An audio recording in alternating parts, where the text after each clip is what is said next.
Let me start with something that might challenge the way you've been thinking about money. Most students believe they need money to make money. They think they need capital, connections, or some kind of special advantage. But that belief is exactly what keeps them stuck. Because the reality is, you don't need money to make money. You need leverage. And as a student today, you have more leverage than any generation before you. You have access to the internet. You have free learning platforms. You have tools that people 10 years ago would have paid thousands for. Yet most students are still broke. Why? Because they're waiting to graduate, waiting to feel confident, waiting for someone to tell them, you're ready now. But here's the uncomfortable truth. You will never feel ready. Confidence doesn't come first. Action does. Think about it. No one learns to swim by reading about it. At some point, you have to get into the water. Making money works the same way. You don't start when you're perfect. You start when you're uncomfortable. Now let's talk about leverage, because this is where everything changes. There are 3 types of leverage you can use right now. First, skill leverage. This is your ability to solve a problem that someone else is willing to pay for. Not theory, not exams. Real-world value. Second, digital leverage. The internet allows you to reach thousands of people without leaving your room. You can message clients, build a portfolio, and deliver work, all from your laptop. Third, time leverage. As a student, you may not feel like you have time, but compared to someone working a full-time job, you actually have flexibility. And how you use that flexibility determines your future income. Here's where most people get it wrong.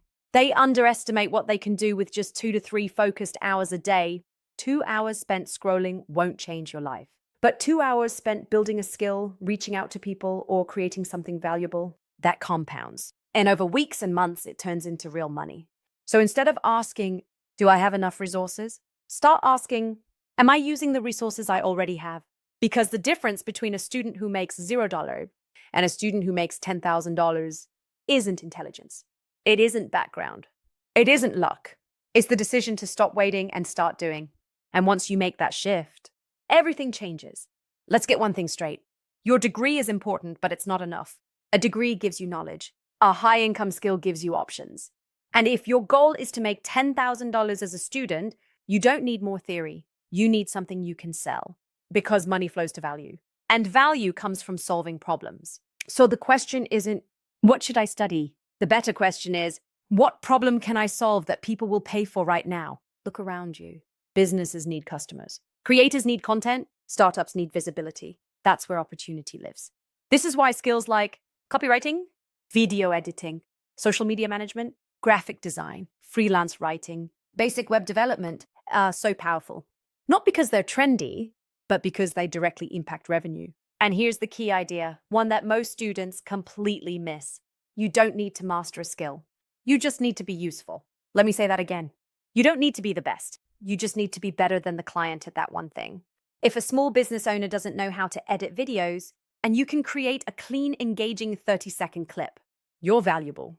If a content creator struggles with captions, and you can write something that gets attention, you're valuable. So stop aiming for perfection. Start aiming for competence with purpose. Now, how do you actually build a high-income skill? Not by watching endless tutorials, but by learning with a goal. Here's a simple framework. Step 1, pick one skill. Not 5. Not 3. 1. Because focus creates momentum. Step 2, learn the 20% that gives 80% of results. You don't need to know everything, just the basics that allow you to produce real work. Step 3, practice by creating. Not notes, not summaries, actual output. Edit a video, write a post, design something. Because skills are built through doing, not consuming. And here's where the mindset shift happens. Stop saying, I'm learning this skill. Start saying, I use this skill to help people achieve this result. For example, instead of, I'm learning graphic design, say, I help small businesses create designs that attract customers. That small change turns you from a student into a problem solver, and problem solvers get paid. Now, will your first work be perfect? No. Will you feel like an imposter?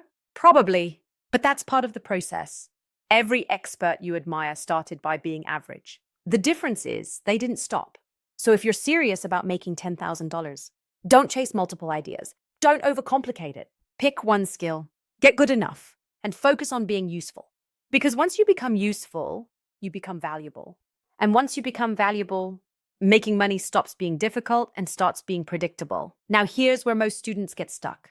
They learn, they watch tutorials, they take notes, And then they do nothing. No outreach, no offers, no income, because they think they need to be ready. But let me be very clear, waiting to feel ready is one of the fastest ways to stay broke. The students who make money aren't the most talented. They're the ones who start before they feel confident. So instead of asking, how do I become perfect at this? Ask, how quickly can I get my first paid project? Because monetizing early does two powerful things. It proves that your skill has value. It teaches you faster than any course ever could. Now let's simplify the process. You don't need a fancy website. You don't need thousands of followers. You just need proof and outreach. First, proof of work. Create 2-3 simple sample projects. If you're a video editor, edit clips for a fake or existing creator.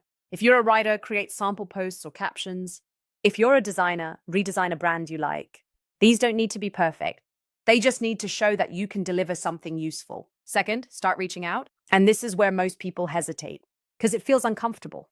You might think, what if they ignore me? What if they say no? Let's be honest, most will. But that's not failure. That's part of the process. Think of it like this. If you send 50 messages and get 3 replies, you're not rejected. You're getting closer. This is a numbers game. So where do you find clients? Small businesses on Instagram, content creators on YouTube or TikTok, startups on LinkedIn, freelance platforms. Look for people who are already active but could improve. Then send a simple message. Point out a specific problem. Offer a clear solution. Keep it short and human. For example, hey, I noticed your videos are great but could have stronger engagement with tighter edits. I'd love to help you improve that. Happy to do a sample if you're interested. No long paragraphs, no begging, just value. Now let's talk about money. Don't overthink pricing in the beginning. Your goal isn't to maximize profit. It's to build momentum. Charge something reasonable. $50, $100, $200 depending on the task. Because once someone pays you, everything changes. You gain confidence. You gain experience. You gain proof. And then you repeat. Project by project, client by client. If you charge $200 per project, you need 50 projects to hit $10,000. Break that down. 50 projects over a year, start less than 1 project per week. That's not overwhelming. That's achievable. But only if you start, because the biggest mistake isn't failing to get clients. It's never trying in the first place.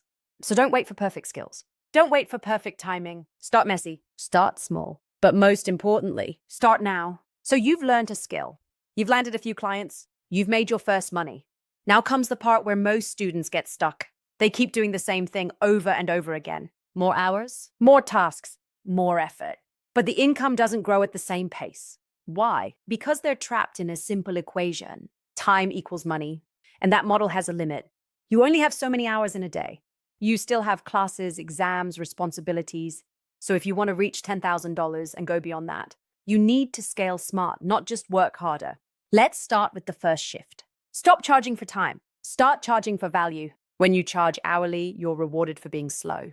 When you charge based on outcomes, you're rewarded for being effective.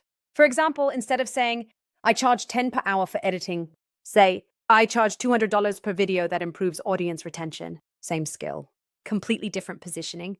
And here's what happens. You stop being a worker and start becoming a solution.